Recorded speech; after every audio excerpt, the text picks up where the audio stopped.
Kids Unlimited proudly presents.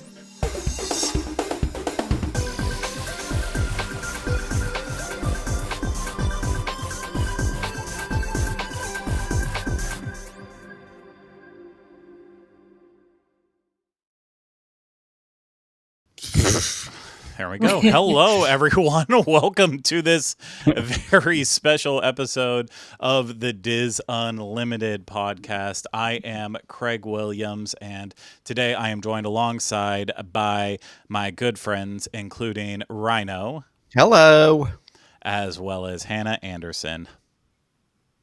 Hello, hello. Hello, everyone. Welcome to this week's episode. I am sure we're going to get off to a better start than after our very heavily Disney-themed intro and then the beautiful look inside my computer. We have a really big episode for you. If you've been on the internet at all today, or if you're listening to this in the future, then you probably already know too. Universal decided, hey, it's a random Tuesday in January.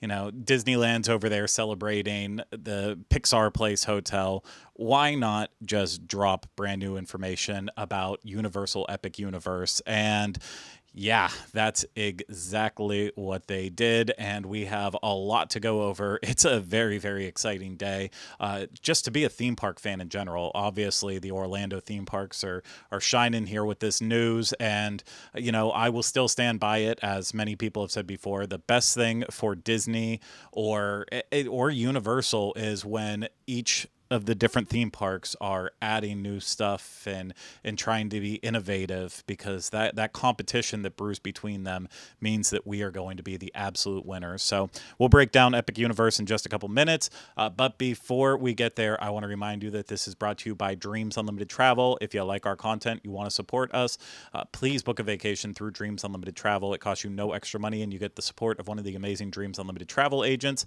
So head over to dreamsunlimitedtravel.com today for a free, no obligation quote. And then this content and all the content we produce is brought to you by our Patreon supporters. We truly could not make everything that we do without their help. And if you want more information about our Patreon, how to get exclusive Diz Team content, head over to patreon.com/DizUnlimited. Finally, before we jump in the Epic Universe conversation, I do have to mention one extra thing, and that is a special little raffle chance to win a cruise that we have running right now. So we are giving away basically a free 4-night cruise. It's not free because, well, you have to pay to enter in, but all proceeds are benefiting Give Kids the World. So it is a chance to win a free, again, free-ish 4-night cruise vacation out of Port Canaveral, so you can't go to any other ports. It's for a veranda stateroom, and it is for 2 people. Of course, you'll have the option to, you know, spend some of your own money to add more people on, but ultimately, you could win a 4-night cruise out of Port Canaveral, and for 2 people, and yeah, it all completely benefits Give Kids the World. So, you know, it's I believe the donation levels start just like right at $10. We'll give you 1 chance, and you can go up to the 500 chances if you want. And yeah, you might buy just that one $10 chance and end up on a cruise, and that's not a bad deal at all. So for more information, we'll have a link in the description so you can find out all the good details on it. It's for a good cause. Hey, if you want to try to get a cruise, you know, that's a great way to do it without paying for the full price of the cruise. So, okie dokie. That being said, let's dive into Universal Epic Universe. And this is, this is almost feels like old news in a way, just because we, as always, have to give a huge shout out to our friend Alicia of Orlando Park Stop. And she has basically spent years and years and years uncovering everything that Universal is planning for this park and other projects before Universal is even ready to announce it, you know, and a lot of it's by just being diligent, digging through permits, going on to trademark websites, doing the hard work that way so we can all just sit back, relax, and learn about all of this new theme park before Universal was even ready to really say any word on it. And today, though, was that day. And we have our first updated look of Universal Epic Universe since, they basically first announced it, official look. So it's going to be comprised of 5 different worlds, including Celestial Park, Super Nintendo World, which they dropped that on an earnings call a little while back. So not new news there. And, when you start seeing aerial footage shot by BioReconstruct and you clearly see everything Nintendo that's already come together, it's not really a surprise anyways. Then we have Dark Universe, which is going to be the Universal Monster section, the Wizarding World of Harry Potter, Ministry of Magic, and How to Train Your Dragon, Isle of Berk. So no surprises. They didn't come up with any last second changes. It is what has been rumored since literally the very first concept art came out. And that's what we have here. And of course, it's all brought together by Universal's Helios Grand Hotel that will be part of the Celestial Park area all the way down at the end. And that is Epic Universe in a way. Man, my dogs just got very excited about Epic Universe. So Big fans. Before we really start diving into all the different areas here, Rhino, Hannah, what's your take on the announcement today? Ladies first. Oh, thank you. It's epic. I mean, so if you I regret letting go first. I know, sorry. Somebody had to. So the articles are great, but also go watch the video that Universal put out because it got me excited about Universal in a way that I haven't been excited in a long time. And it really reminded me of a lot of what Disney does great. Like they even were using similar words like storytelling and immersive theming. And it's nice to see that with Universal because it seems like the focus of this park is going to be more of that immersive experience and less of, hey, here's a roller coaster and, oh, hey, here's this other theme, right? So I'm very excited about that. Also, I think the diversity of the IP that they're using is incredible. And I think it's tapping into different markets that Disney's probably wishing they had. There's so many things I could say, but a lot of this, just like Craig said, I'm thinking can only be good for a Disney fan because Universal is just really going for it. And, how long have we been talking about a villains park or Disney or villains theme land at Disney? And now you're getting this classic Universal Monsters section of the park. So I really feel like Universal's like, yeah, we did that. And on that video, like they end with Steven Spielberg and you're just like, man, I'm just hyped for this. And a lot of it too, kind of reminds me of some of what Disney has already done, but kind of plussed up, dare I say, like the Celestial Park kind of reminds me of almost what they did in Epcot with the Walt the Dreamer statue and that area about putting the park back in a theme park. So that was kind of interesting, I thought, to see. Also, I noticed, not that it's super exciting, but that they're going to have a carousel and a splash pad in that area. As a toddler mom, even though that's probably the least exciting thing they're doing at that park, it's exciting because that is one thing we struggle with at Universal is that there is not much for that toddler age range to do. Like, for example, my son is a very tall kid, and he is just now tall enough to ride E.T. and the Dr. Seuss ride. And that's pretty much all he can do at Universal. So things like that are a big deal. And just, again, that appeal, I think it's going to cast a broader net for Universal fans. And yeah, I couldn't be more excited. And like I said, this is really for me, like the most excited I've been for Universal and what it's going to do for Orlando in a long time. Yeah. Rhino? I think, it's tough because I think when you do what we do, when the way we work and stuff like that, sometimes, being so close, like you said, with like what all the work that Alicia does and by a reconstruct is like, you're like, sometimes these big announcements can be like the non-announcement because you're like, well, we knew all that, but at the same time, it's like the regular people who just are like, I love theme parks, but I don't do social media, or I'm not paying attention to this. Like, this is a huge, that I can't imagine like what them waking up and be like, oh wow, holy cow, because it's not just like one attraction. I mean, I know they announced some attractions, but it's like this whole, like, it's so much that they said they were doing. And I'm excited. It's what was interesting to me is the description of the Celestial Park area, where like I thought, I mean, maybe I assumed, or maybe it had been worded differently forever ago, that area was going to be like a new city walk. Like I thought there was going to be like a city walk, theme parks connected, and the hotel. And this announcement to me seems like this is all being considered just one piece of property. And like that it's all connected, because I've spoke about it before in the Universal show about there's this part of me where I was like, I have a little bit of a fear where this will create like a new type of an annual pass where it's piecemealed up between all of their different worlds. And so you, like, your basic pass, you have access to Celestial Park the whole time. And then, top tier gets you Nintendo whenever you want. But the lower tier, you only have like monsters and Celestial, stuff like that, where they'd be like micro parks within a larger organism. And I'm not saying that they're not still going to do that, but this announcement made me feel a little less like that was actually what was going to happen. That Celestial Park's being treated more like the equivalent, I guess, of like the hub, or like a Main Street USA, that kind of binds all these different lands together, which is cool. Yeah. I mean, I'm very excited. I can't wait to see. I know it's not a property at Universal or Disney, but the concept art and the way they like kind of describe all the planets, it reminds me of how like Gotham City started to look in like Batman Forever and Batman and Robin, with like the really giant, like, and especially specifically in Batman and Robin, they had the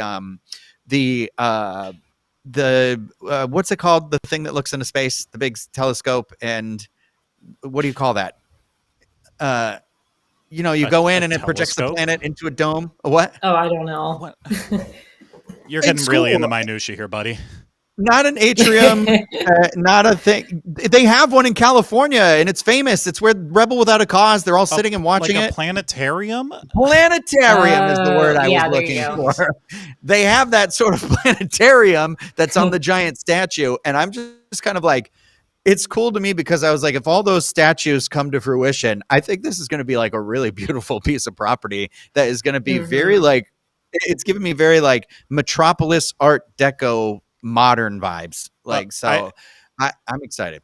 Yeah, I think you're talking about the portals, and those are already erect. So like they're there. That's how you'll get around all the lands there, and it's showcasing. And honestly, with what you were saying with how you thought it was supposed to be, I think that was more just PR theme park speak, where they wanted to sell it as something bigger, like a shopping, dining. This is where it's all going to be. It's like, well, yeah, there's also going to be a couple attractions in here, but let's call it what it is. It's the park entrance. It's like if they tried to say like, oh, port of entry at Islands of Adventure. That is our unique location for shopping and dining that really opens up the entire new theme park experience of Islands of Adventure for you. And it's like, okay, yeah, it's where you walk through, and yeah, there are restaurants there, and there are dining or shopping opportunities and carts, but it's just getting me to all the good stuff at the end of it. But that being said, Celestial Park is definitely not going to be that. It's going to be something more.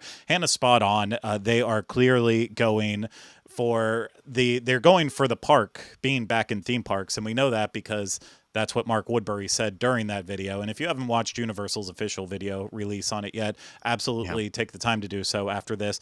They did just a stellar job with putting together such a good hype video for showcasing this park. And on top of that, too, having Steven come in, realizing that, yes, he still cares about these Universal parks. He still has his hands in them, having that input, even if it's just here and there from one of the greatest directors of the world. I mean, come on. It's it's an epic win right there.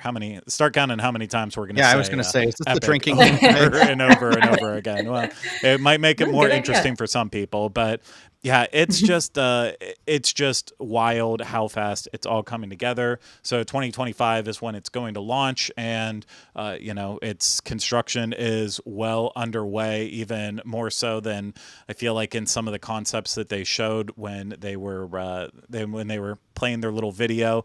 It's really, really coming together, and it's going to look great. And today, the main focus was specifically on Celestial Park.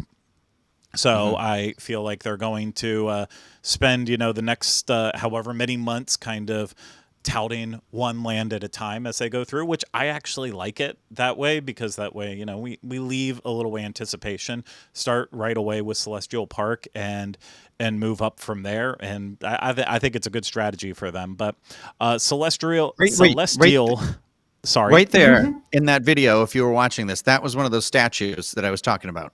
Yes. So there are the statues first portal. throughout the park. We'll get into it. They're the portal entries. Celestial Park will be the area where you have all the different portals that go into all of the different worlds.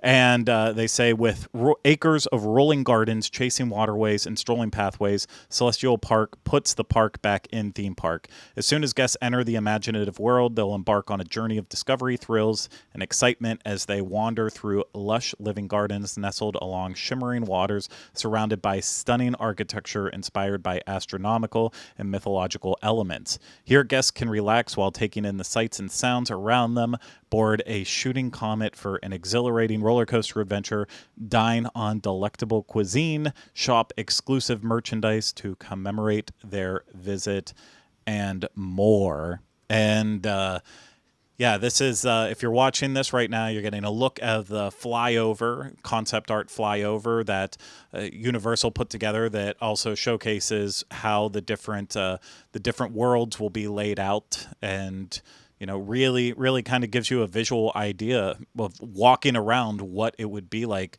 to one day walk around there. There's a lot of foliage, and I'll be honest, it does not look as large as I expected. Granted, it's a concept art fly through, so yeah, it's not gonna be the same as actually being there, but I think we have to give a big show in there. I bet a nice little fountain show. You're right. I think we have to give a good shout out to last week when we had a really great episode where we talked about what Disney needs to do moving forward in the future, and one big talking point that we had was let's get rid of the rivers of America and just accept the fact that that's this great real estate. Yes, it's water. And theme parks look better with water, but come on, let's get rid of it. And we knew that Epic Universe was going to have a lot of water, but that, I feel like they doubled down on the concept that, yeah, these parks should feel like big living natural environments. I'm not going to lie, I still do slightly look at it as wasted space when it's just big fountains there. Like, they could keep developing this because I do have quite a few things to say about the amount that will be in this park, but they're definitely going for the water look of it. So Rhino, you're welcome. You got your wish. Lots of water. Hey, it looks like from that little flyover that there were benches around one of those water things, which leads me to believe there might be like a show or something, a projection water show, or That'd be awesome. Yeah, they said as one of the 50 attractions. Yeah, they let me find it there. Also, they said keep saying the statues I'm talking about are the portals, and they're not the portals. They are something else. They are in the concept art too, and I'm trying to find it. It's not part of the portal. There is a statue in the water in one of the concept arts, and that's what I'm talking about. I believe you're talking about, let me get to it here. A portal? If you'd say a freaking portal. No, I believe you're talking about like this statue. That thing. Yeah, who's that lady? That statue. Who's that lady? She's from Gotham City. Who is she? So technically, of course. So, okay, I finally understand what you're talking about. Man, now we've had the firsthand experience of what it's like to try to dive into Rhino's head and figure out everything that he's going for. And that might have been one of the most frustrating moments of my life, getting to this point. But I understand a little bit more of what you're saying now. So, so basically, the entrance of the park and all the entrances as you go in are going to go through the different portals. So like the main one that you will enter through Epic Universe, normal people will enter through Epic Universe because Helios people will get to, have their dedicated park Ooh. entrance, you fancy pants people. What's But Helios? normal people will Oh, go the through the hotel. Kronos Tower, which I'm very excited because, I now have my own Yeah, show it Kronos off. Tower right here. I'm not going to pick it up because I promise this thing is like 20 pounds. It is very It heavy. looks And it. I think it would crack all of the tile in my floor if I was to drop it.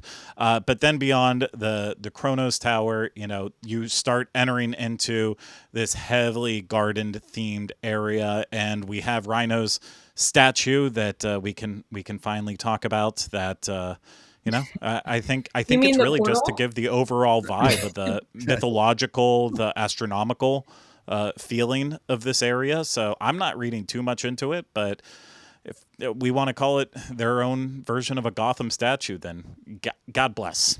Just about like what was the attraction that just closed at Islands of Adventure?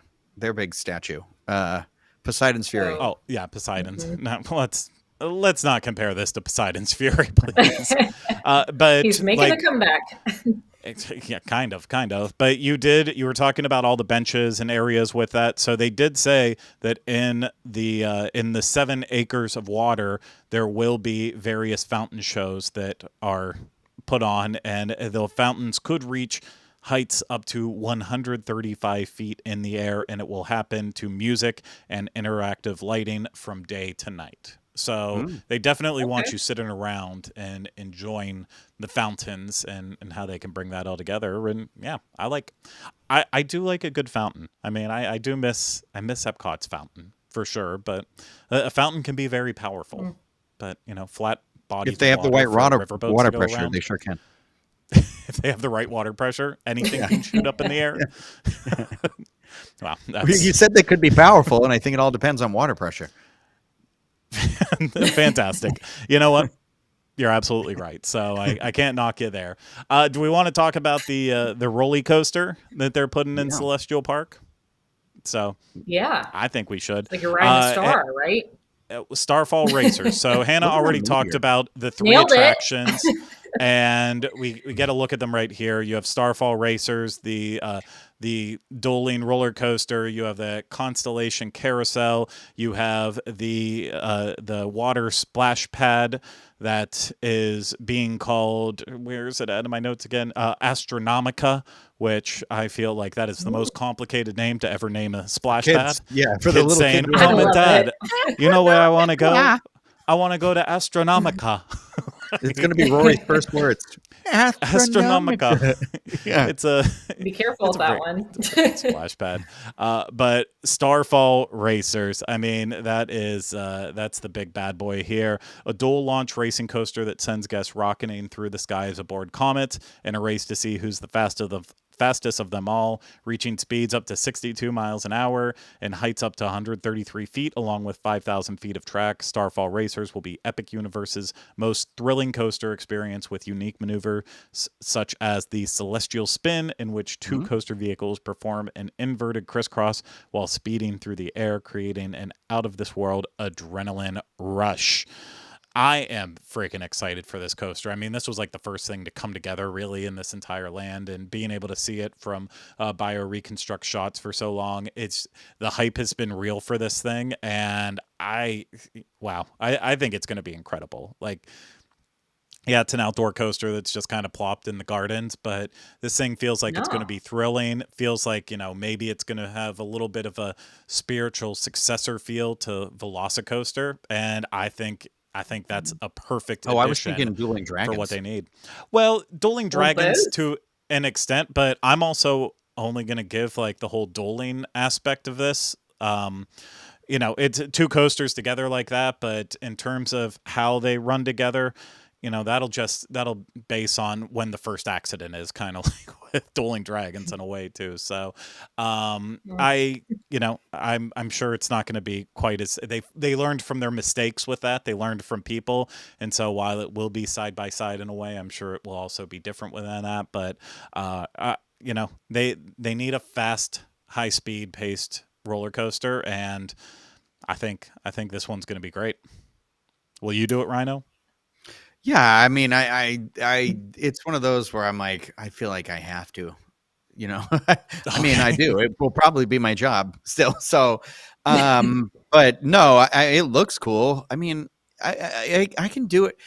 The only one I won't He's getting do. nervous talking about it. I'm I kidding. know. I'm like thinking about it. I'm like, I can feel it in my stomach Sweaty already. I'm palms. not even on it. The only one I won't do is Rip Ride Rocket. It's like, Ooh, so I'm just like, from the looks of this, like if I can hype myself in a Velocicoaster, I feel like I can do anything. yeah, Okay. for I like sure. that. Same for you, Hannah? Or are you a Oh, coaster person? absolutely. Oh, yeah, 100%. And I feel like Velocicoaster is like hands down the best roller coaster ever.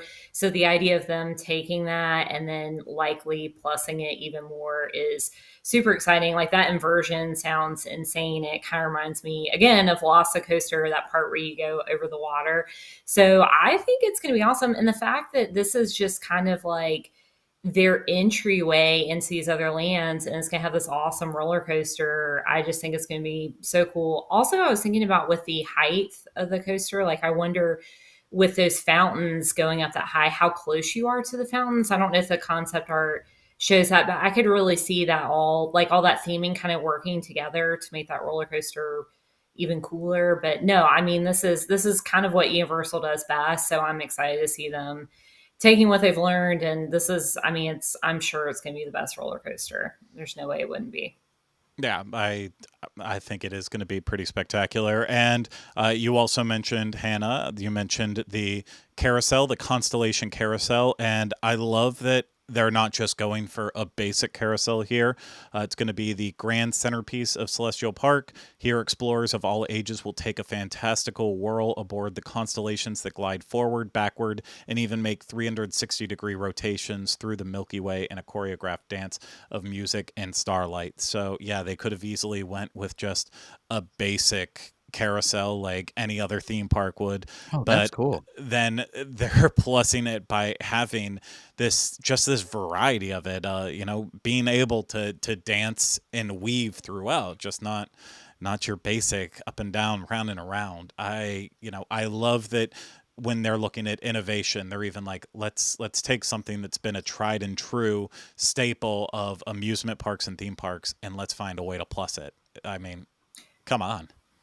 Well, and that's great too for for the families who we could do rider swap, or somebody could go ride roller coaster and then somebody could take Owen to the carousel or to the splash pad. Like, I think that's awesome that hopefully Universal is starting to think about that more, is like, what do families with young kids do while the cousins are riding the roller coasters or whatever. So I think that's cool. I'm hoping that each land kind of has something like that so that there's, just a little bit of something for everybody. Yeah. So I think that's definitely been kind of a mismark for Universal in a way that they haven't really been able to compete with Disney in the past. So I think the more things you can do like this, and then like you said, Craig, just that creative element to it, I think will give this, staying power. It's not something that's just gonna be like, oh yeah, we threw up a carousel for the kids, enjoy. So no, I'm looking forward to riding that myself. It sounds awesome. I think what's cool, I'm hopeful about is in that concept art too. If you look, there's a person in a wheelchair. So they're not on the carousel, but the fact that they're like included in this concept art gives me hope too about accessibility in terms of the attractions and the planning of this too, because, I've said it before is that this is the first theme park, that's being built in our, I feel like this is next generation theme park, right? Because the last time there was a major theme park built in the United States, it would have been, I don't know, Animal Kingdom or Islands of Adventure, right? Like 98, 2000. Well, when did California Adventure get its overhaul? California Adventure was 2001. So you had 98 for Animal Kingdom, 99 for IOA, and 99 for IOA, right? Or was that? I thought it was 98 too, but I don't know. Yeah. But anyway, it's been years and years. It's been 22 decades since we've had a full large theme park like this. So it'll be cool. It'll be interesting, I think, to see how some of those, a lot of those like accessibility things are taken into account, hopefully. And I mean, I know Well- that not everybody can ride every ride, and that's obviously true, but it's nice to just see it in that concept part. I feel like it's a nice little like kind of nod where they're like, we know, like, Well, Yeah. let's just kind of beat that down right away now and say part of what made Disney parks attractions for so long so accessible is the fact that, when they're the ones creating them, manufacturing them, they set all the guidelines and everything for it. Universal, working with the companies that they work with, the manufacturers set the guidelines for it. So whoever is ultimately the ones that is manufacturing decides accessibility and gotcha. who can and can't ride that. So if we think that Epic Universe is all of a sudden going to be more accessible for people, I would not count on that for a second. I would love to see that. I'm gonna give a counter argument there. Maybe not necessarily for the attractions, and I would say that Universal's parks are not extremely accessible. And even just from the perspective of having a stroller, to me, taking a stroller around Universal, there are way less ramps, way more stairs. It's harder to navigate, I feel like. So maybe the attractions, I don't know, you would think in this day and age, but I'm hoping that, just in general, being able to just walk around and get inside these restaurants and stores, that it is more accessible. Because I have found that, like I said, even with just having a stroller, there have been several times where it was like I couldn't even find the ramp, and it was like, okay, we'll just walk the stroller down. And I think that is, a sign, maybe a little bit of age and just times changing. So so I don't know. And they definitely, I mean, in terms of like the planning piece of that, Imagineers, the creative team for Universal, they all look at that. So, or even just, I'm excited about hopefully some more water bottle refill situations, some of those charging ports, like other little modern touches that we're seeing more in theme parks that are very helpful. I love your optimism. I'm just trying to base it on everything I know. So the Wizarding World is going to be part of it. As long as JK and Warner Brothers are in control, they want everything to look as realistic to the movies as possible. That means those small, tight shops. So I think Wizarding World's going to be just as tight. In terms of Super Nintendo World, if it's anything like it is in Hollywood, your stroller parking is outside, and then you're not bringing strollers inside. You're carrying your kids all the way through there. So if it's just like that, which I hope that's not the case, but if it is like a land that just opened up, then you're going to have that issue too. And so in terms of the greater areas, yes, I hope it's more accessible and just better laid out. But in terms of the rides, again, that comes down to the manufacturers, and we'll talk about it more as we talk about what rides will be to come. But knowing what rides are in the future, I don't think it's a good sign. But that's, again, I don't fault Universal for that. They want to stay creative and innovative.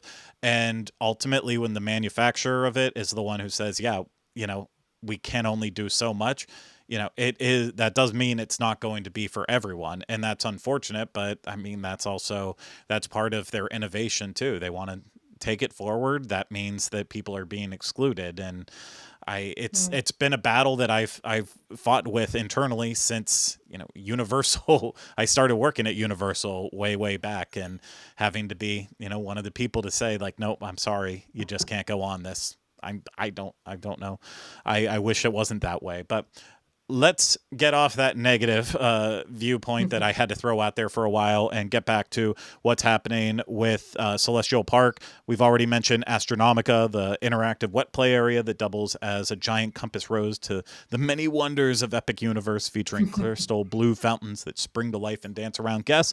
But there's going to be a lot of dining in this area, so let's definitely take a second to mention that, including Atlantic, a full-service surf and turf restaurant set inside a Victorian aquarium, complete with captivating views of Celestial Park. I'm just hoping that it's not a true aquarium. Mission Impossible 1 restaurant? Yeah.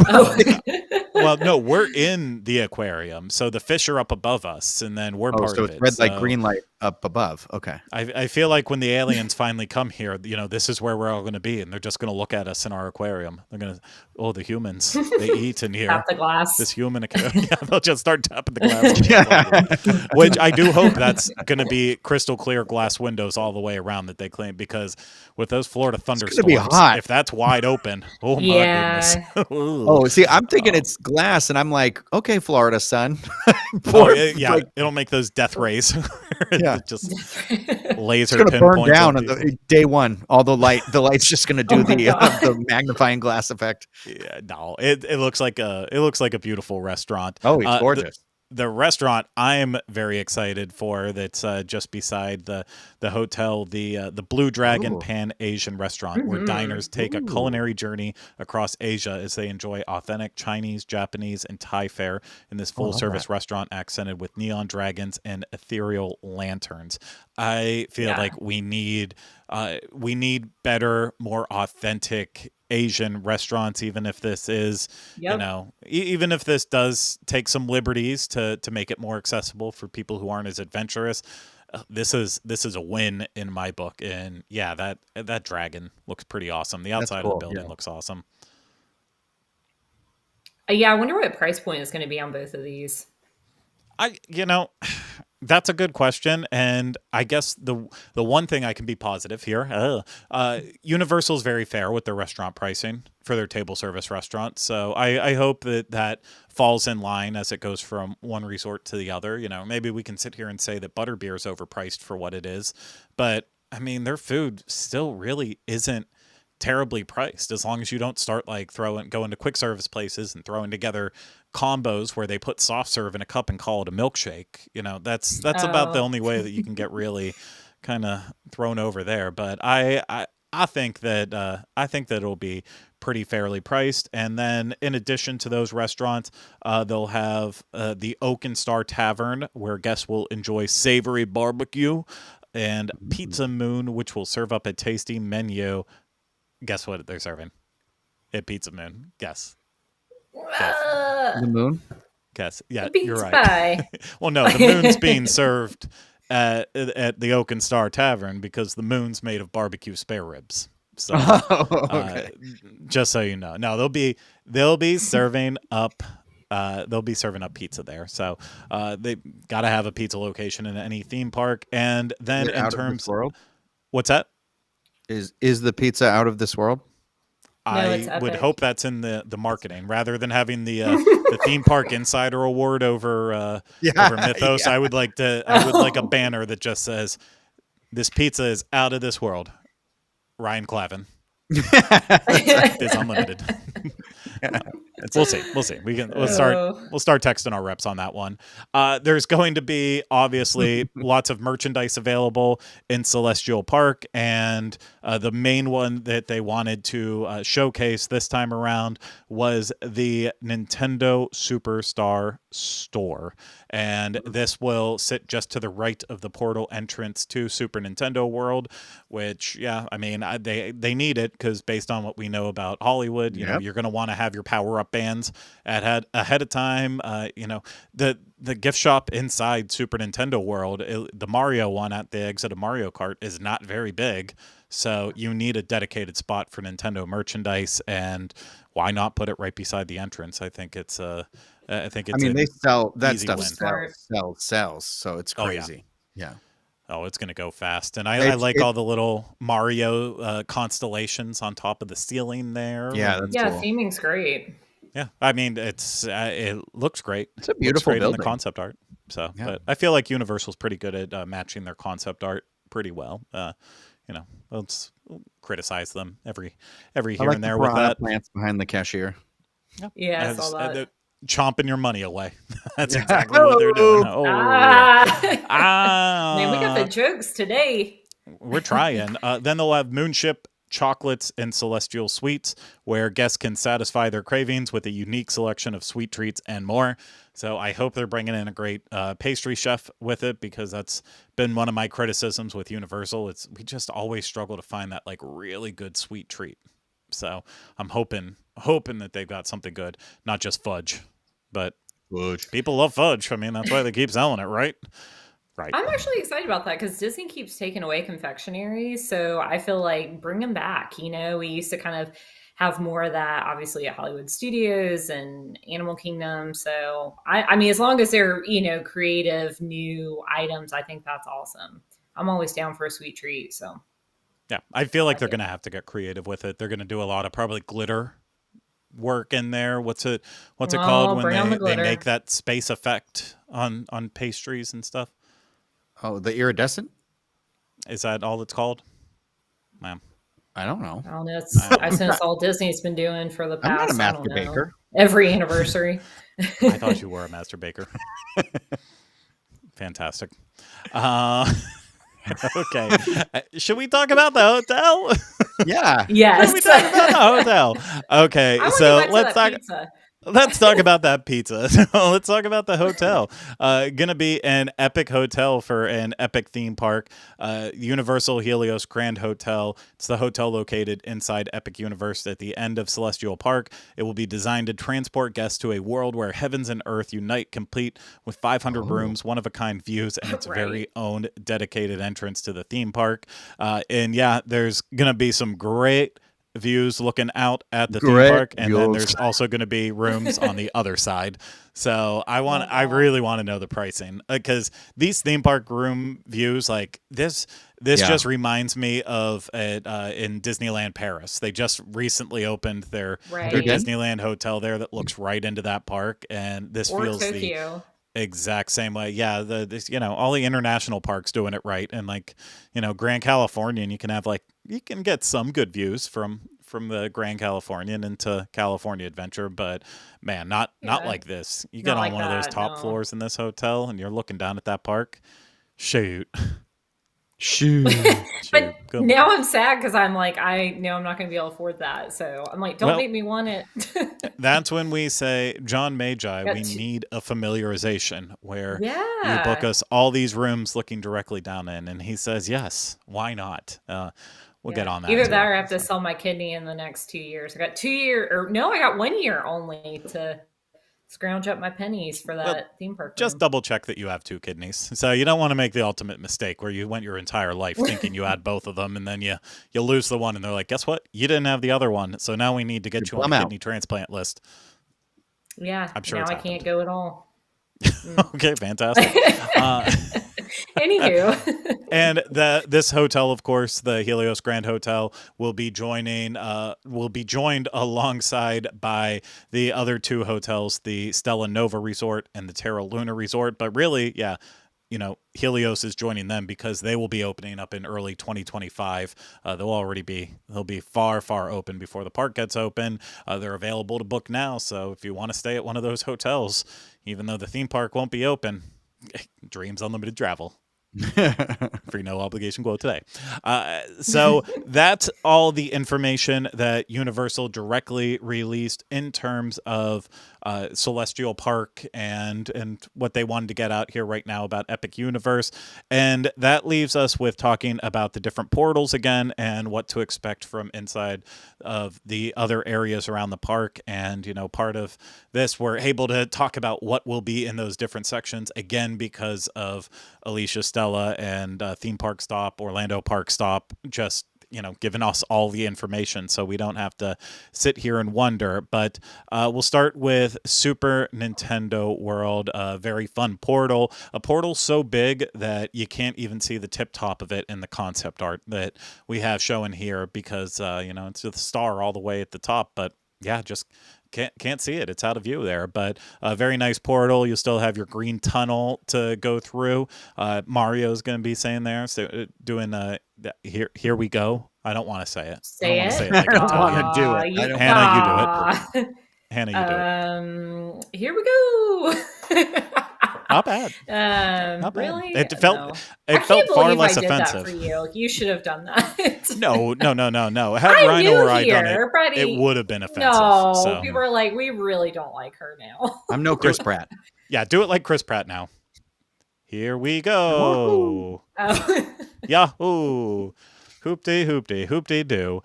Inside Super Nintendo World here, we know that it's going to be both the basically what Tokyo has with Universal Studios Japan. We have the Super Mario area as well as Donkey Kong. Their Donkey Kong opens in 2024.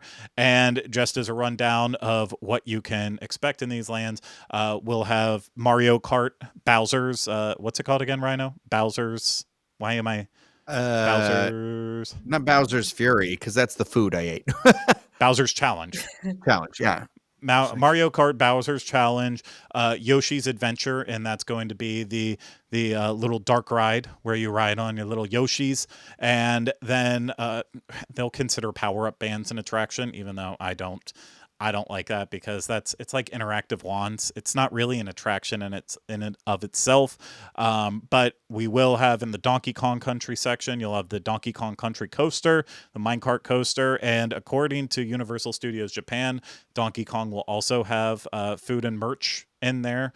On top of, you do have the cafe inside the Mario section, and you have the gift shop at the end of Mario Kart. So there's definitely going to be dining. There's going to be some merch, and you'll have 3 real attractions and then power-up bands if you want to consider that an attraction too, where I don't know. I'll let Rhino decide. Is it an attraction, Rhino? I don't think it's an attraction. It's an experience. Is it right? Like it's an interactive experience. Yeah. It's an attract. Well, that's what an attraction is. You have rides, shows, experiences, and all of those combined to attractions. So you have to buy a power-up band, so it's a little different, right? It's not like included. Yeah, that's the thing. You know that I mean I did them in Hollywood, and you know they're fun, and they do actually. If it's just like the Hollywood one, if you do like 5 of the 6 attraction or the 5 of the 6 puzzles or whatever, if you solve them, it does open up Bowser Jr.'s castle, and that is like an attraction, like another game. So like I guess technically they are, but if they're the part with that is, do they count every single puzzle as an attraction? So are there like 7 games, 7 attractions? You know what I mean? Does Super Nintendo World have 10 attractions in it? No, I would say they would count. They would count the 4, because that's where I tried to get here. They said, you know, obviously they put out there that they're going to have over 50 experiences overall, including attractions, including dining, shopping, like everything together. There'll be over 50 unique experiences. And I'm sure there's a lot of gift shops that they haven't told us about yet, and a lot of restaurants, little places in each of these worlds that we haven't heard about yet. But I'm trying to figure out how we're getting up to 50, unless they start counting like meet and greets is an experience too. Because with probably. Nintendo, I'd be like, unless you count the meet and greets, then yeah, you're at 3, maybe 4 attractions. With Dark Universe, the monster section, Alicia is saying that the name of the marquee attraction there will be Monsters Unchained, the Frankenstein experience. And this is the portal to get into this area is, very dark and ominous, like you would expect from a dark universe. And you've got the electrical tower all the way up, including with the lightning rod on top, because that's how you bring monsters back to life. Well, and yeah, so the first concept art I've seen where the sky actually looks like what it looks like in Florida most of the days of the summer. Yeah, it is. That's a very good concept art for what it looks like in Florida. Like I said, the marquee attraction is supposed to be, according to Alicia, the Monsters Unchained, the Frankenstein experience and experiment. And no, there is a Wolfman attraction there too, but this is the one that people haven't been seeing, because it's taking place in this manor, and it's going to be a Kuka style attraction. So just like Harry Potter and the Forbidden Journey. And bad news on there. If that ride makes you incredibly sick, then then this one probably will too. But that's why. That's also, again, why I said with accessibility, there's only so much they can do to make it safe for everyone to stick them on the end of a giant robotic arm and move them around. So you're going to run into stuff there. Rhino, you were talking about what Alicia says will be Curse of the Werewolf, and that's the spinning coaster that will feature, Wolfman in there, but all the monsters are going to get featured in there. They showed the look of the monsters that they'll use for Dark Universe, and they're Who's the scaring lady? the bejesus out of me. The lady, I believe, that's supposed to be the main lady in here, who is Victoria Frankenstein. Dark Universe will allow guests to encounter everything from the experiments of Dr. Victoria Frankenstein to the shadowy landscape where monsters roam in a world of myth and mystery. They did say that they're modern day reimagined monsters for this park specifically. Okay. Yeah, they scare me. They're like, if they made movies where they kind of looked like this, I'd give it another shot. But what's great I'm a is fan of the Mummy. I feel like I like how the last couple of years they've been incorporating the classic monsters storylines into the Halloween Horror Nights, and every time it's been these are modern versions of those monsters, and stuff, and I feel like they are consistently some of the best houses, and so it's one of those where it's exciting that it's almost like the teasing of the land, where it's like, well, don't worry. We're doing good by the land too, Yeah. No, I feel like it's definitely fan service.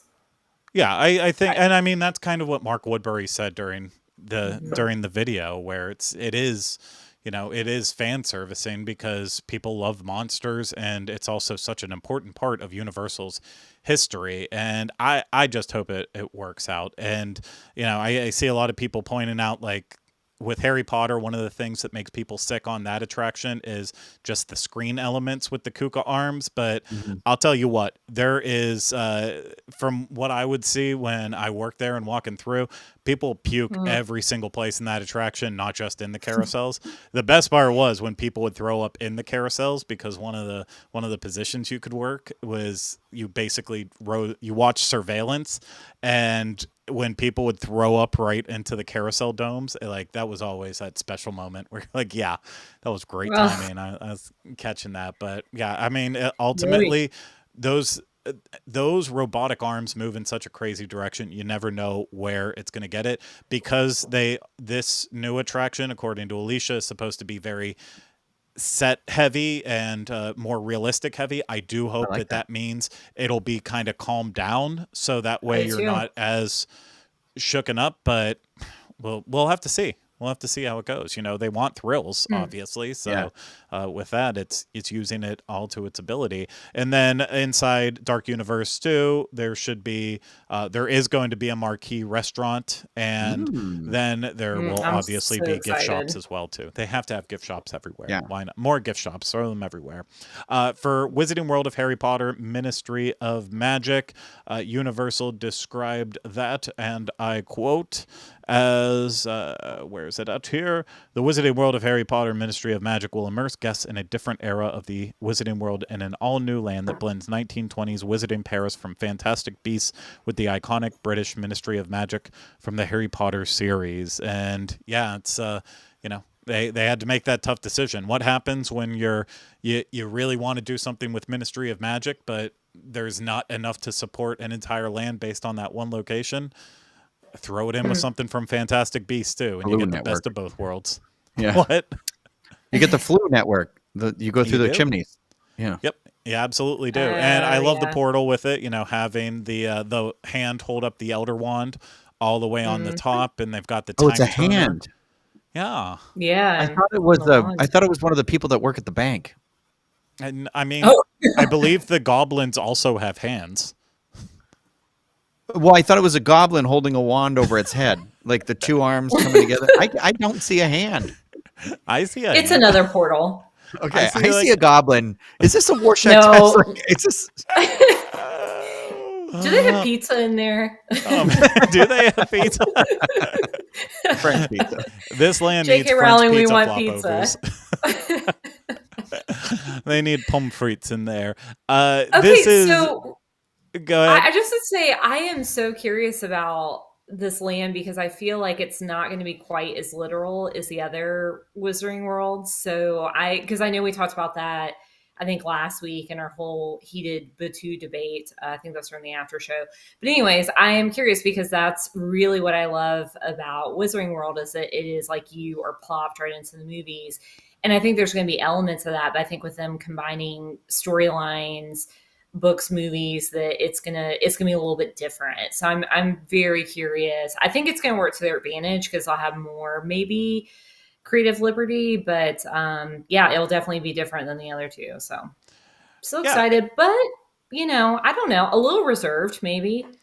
Well, I'm excited based on the fact that Alicia is saying that the Ministry of Magic ride that's in here is going to be done utilizing like the Spider-Man Transformers technology that they also used in Beijing for the Jurassic World ride that looks incredible, and it's something that they developed and is very much their own type of creation and works really well with the attractions they built with it. And I could definitely see how this could be one of the best Harry Potter attractions just because of that style of ride vehicle. I don't know. There's something, even though I will always love Forbidden Journey most, there is something about Spider-Man where you're like, yeah, that's just a smooth ride. And Transformers, even if you hate what it's based on, that ride is still pretty entertaining. So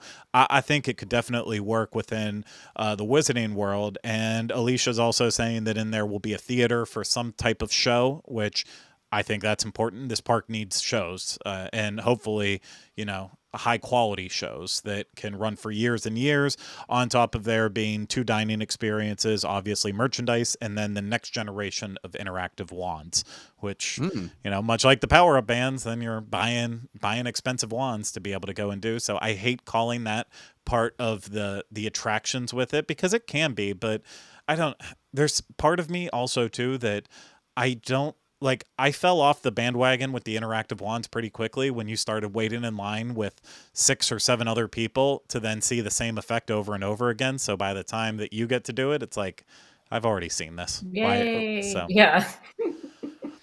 it was fun in the beginning. Next generation makes me nervous because it's like, will the wands we already have not work there?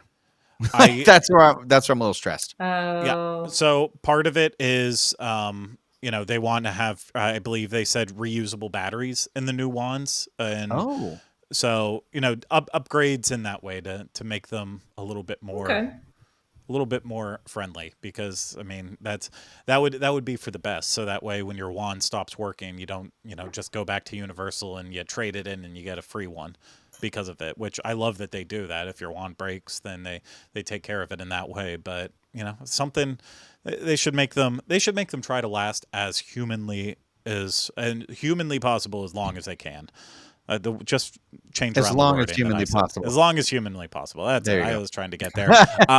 We got there though. And then finally, of course, I should have mentioned with this because I saw a couple people say it too.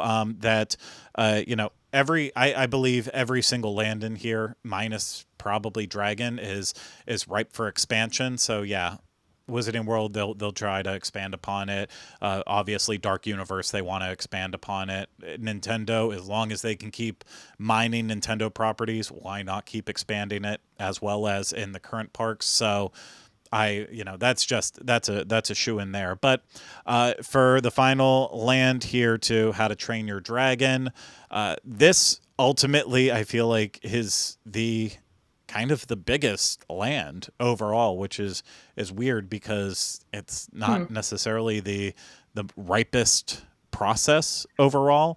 With How to Train Your Dragon, Isle of Berk, you will allow guests to soar with dragons in a colorful world filled with Viking adventures based on How to Train Your Dragon. And when the little portal entry for this is pretty awesome. It definitely sets up that you're going into that land of dragons. You see the little like toothless looking dragon all the way on top. So going to be cool. But in the inside, according to Alicia, you have the Isle of Berk roller coaster, which is or the How to Train Your Dragon roller coaster, which is going to be a family style one.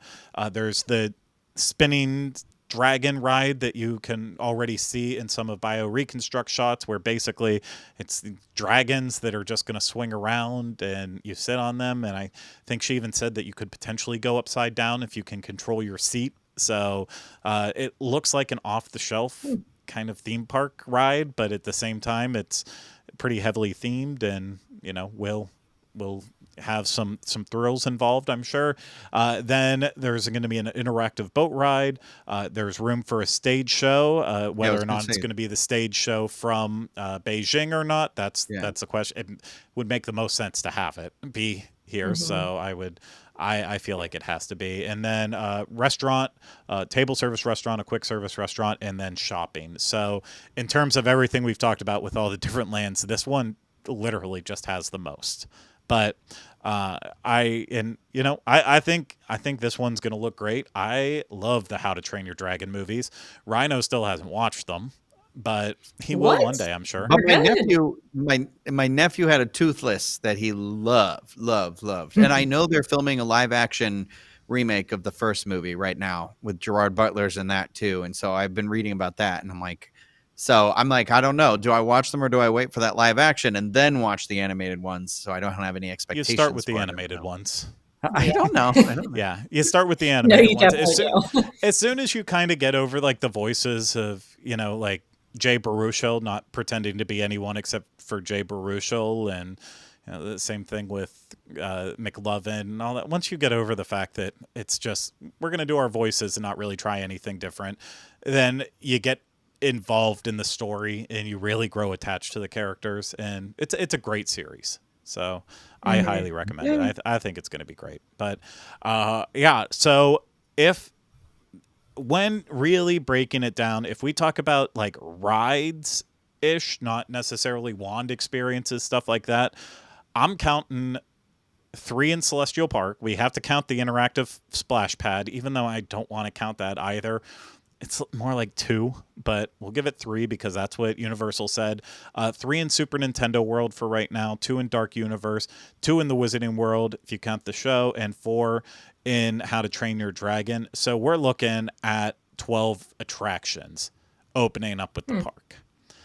If we consider, the splash pad an attraction and counting in the shows and not counting in the wand experiences or character. How many attractions are at Islands of Adventure? Well, I did the math on all of these.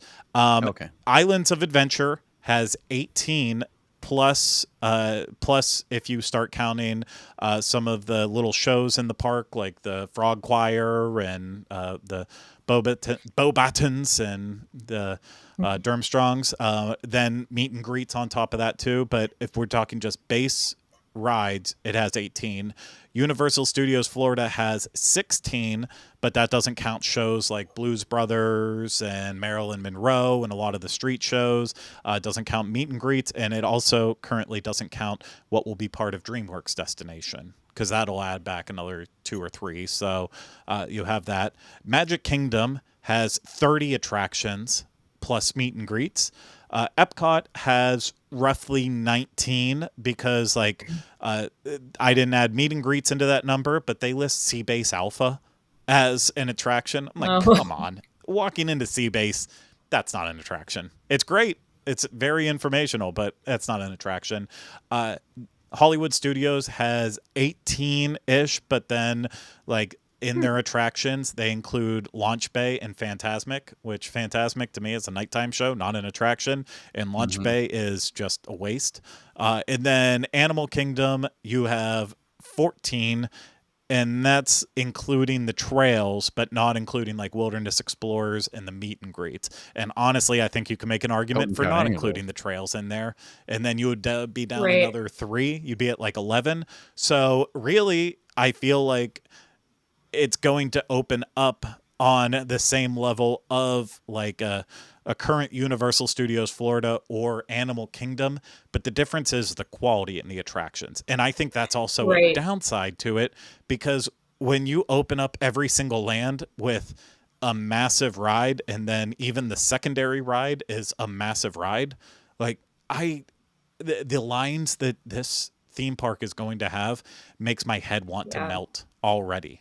And then what do you choose between? Do you choose for Nintendo? Do you choose between Donkey Kong Coaster or do you choose Mario Kart? I think you choose Donkey Kong Coaster for Donkey sure. Kong. But But I think that goes back to, I mean, in the video, they were saying that they're like, this is a week long vacation experience now. And I think Universal's been, kind of gearing up for that for a while now. So it's almost like, in a way, like, yeah, we got 3 parks, but you're going to need at least 2 days at Epic Universe. Yeah, I just hope the capacity is there. Like, I hope these are large rides. And I also think, though, maybe this is the route they're kind of going, is that they want you to come in and, yeah, there's these big attractions, but they want you to hang out in Celestial Park. They want you to do the shows. I don't know, hang out, spend money on power bands. It's kind of what I'm getting. I also realized I counted wrong. I think I said 12. I meant 13, and if you count the splash pad, then 14.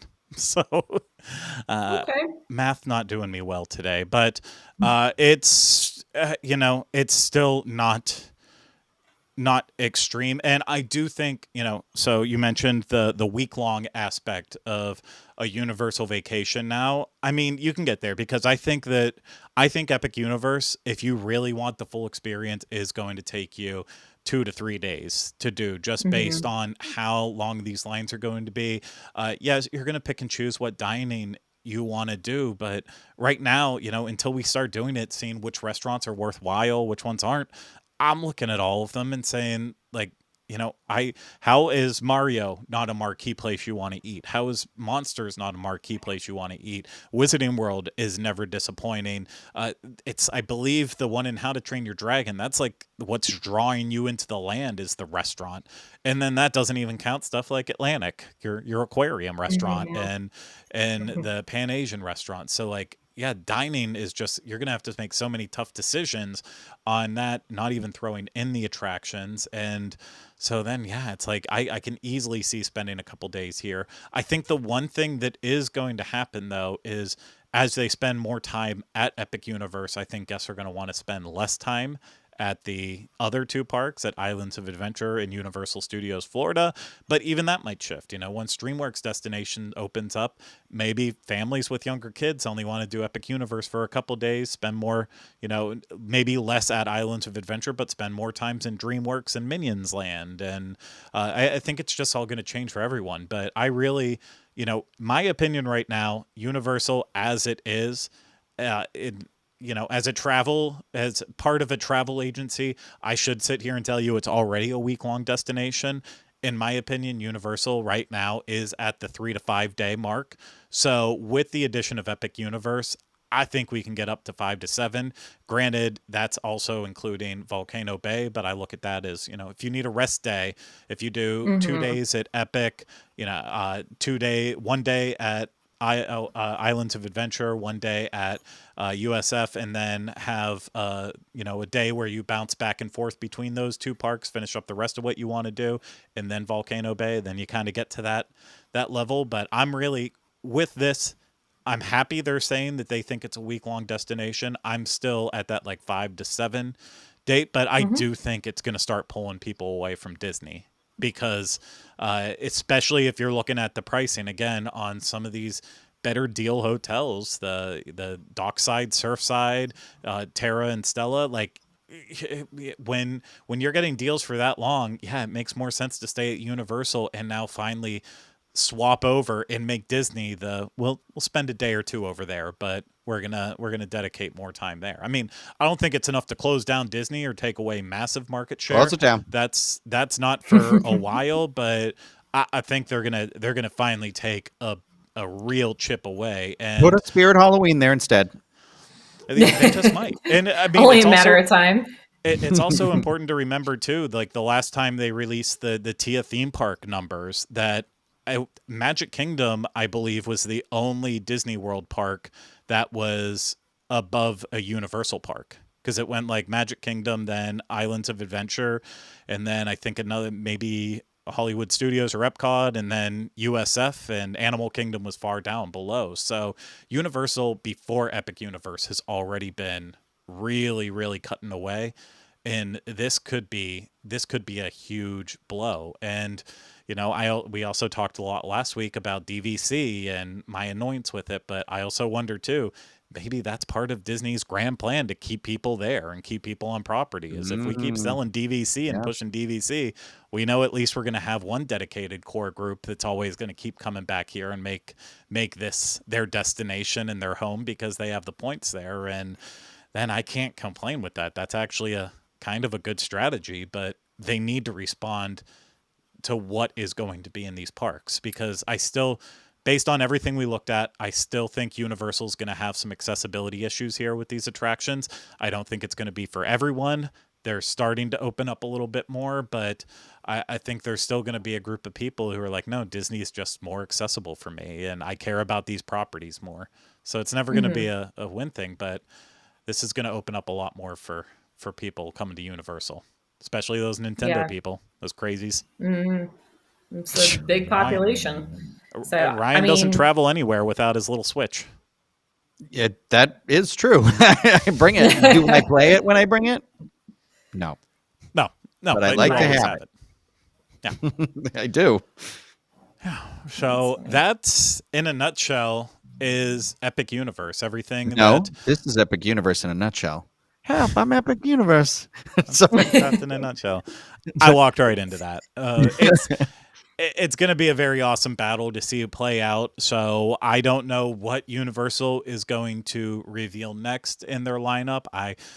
Part of me feels like it's going to be Super Nintendo World, just because, Donkey Kong is getting closer in Japan. And once that opens, you have a lot to look at there. So I'm sure that could be one of the things we see the next of, but it could be any of the different worlds that are part of Epic Universe. And I'm excited to see what else is coming. I'm excited to see what else is in store. Is it going to be more like today, where it's just, yep, everything Alicia said was absolutely correct, or are they going to have some surprises for us beyond gift shops and little things? I want to know more.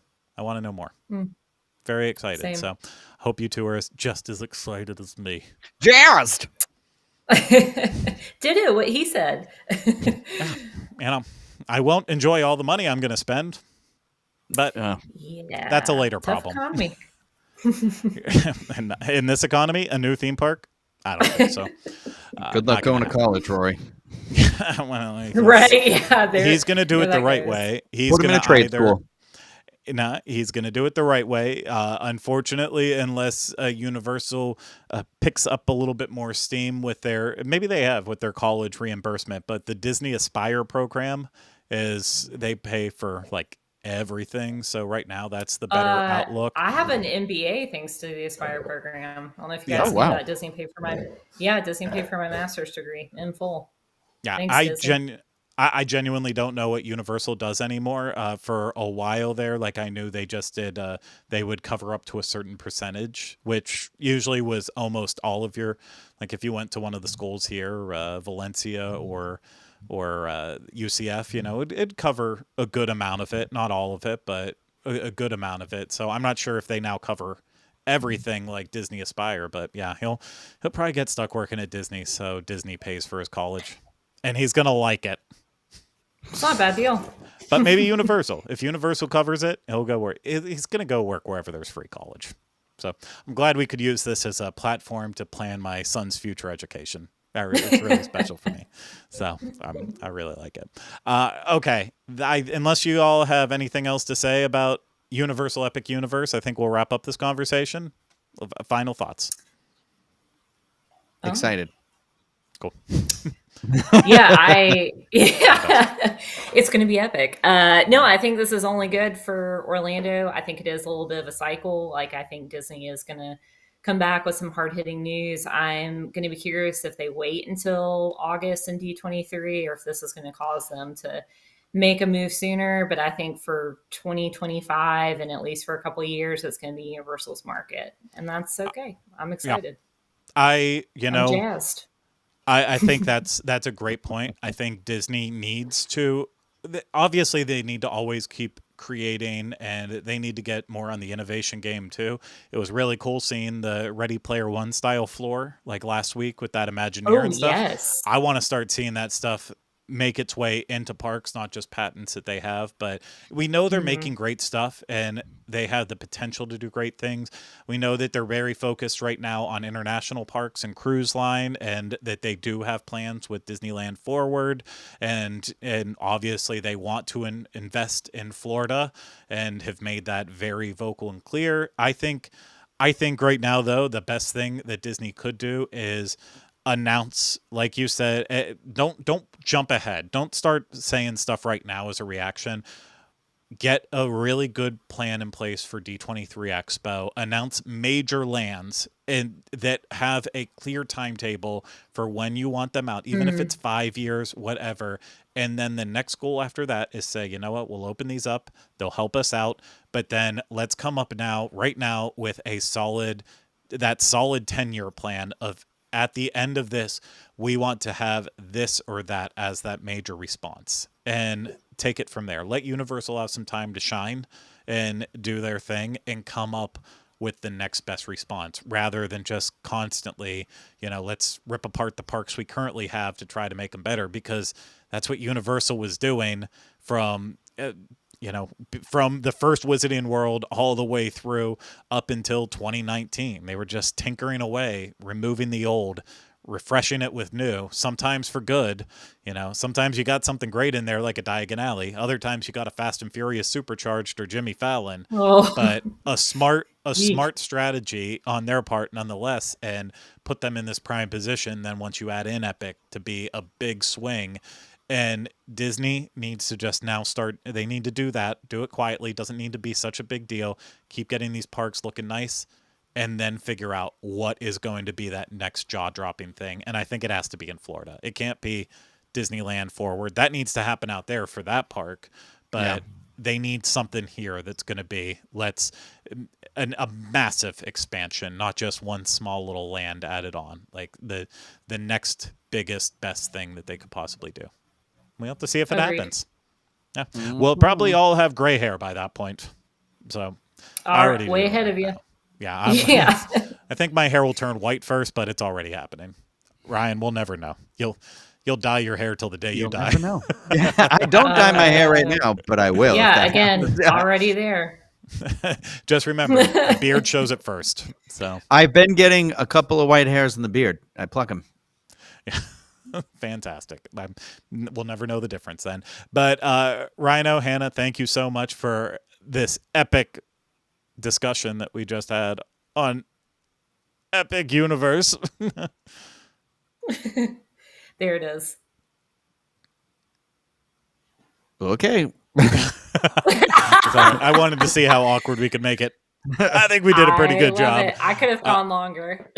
Yeah, I know. We could have. But I know Ryan has a lot of great things to do. As you can see, our studio behind Ryan, for those watching, we are, First look. it's nearing its finished phase. I see, we all see a white wall. I see potential, I think. Yes. Well, it's also not a white wall. It's like a blue wall, so it's fine. Well, apparently I don't see colors correctly, but I still see opportunity. I both see opportunity and I smell opportunity. It's gray. Never mind. It's gray. It's light gray. So I definitely am colorblind. Yeah. Okay, good. Well, take him. We'll good find luck. out. Can't wait to see what happens. There you go. Oh my God! Great. I didn't mean to do that. That's okay. I'm sure you didn't. Gonna be really good. So a few weeks away. We're getting there. But thank you so much for having this conversation with me. Thank you, everyone out there who took the time to listen and watch this. I really hope you enjoyed it. I hope you really got a lot out of the breakdown with Universal Epic Universe, and sharing, of course, a little bit of our thoughts with how Disney's going to handle all this. We'll just have to wait and see. But yeah, really hope you did enjoy it. And if you did and you want to support us more, book a vacation through Dreams Unlimited Travel. Get a free no obligation quote today at dreamsunlimitedtravel.com. You can always support us on Patreon and get that exclusive content. So patreon.com/DizUnlimited. And if you want to, subscribe to the channel, hit the thumbs up, leave comments, questions, video suggestions. If you're watching this on YouTube, that would be great. And if you're listening to this, subscribe wherever you listen to podcasts and leave us a good rating and review when possible. But that's going to do it for this week's episode of the Diz Unlimited podcast. Again, I know it was different. And yeah, we just spent the entire time talking about Universal, but it was a special occasion. We had to. So It was epic. we'll be back to our normal programming next week, going in depth with Disney, and who knows, maybe announcing something spectacular there. But that's going to do it for this week's Dis Unlimited podcast. We'll see you again real soon. But for now, we've reached the end, or should I say the beginning of your future. Goodbye.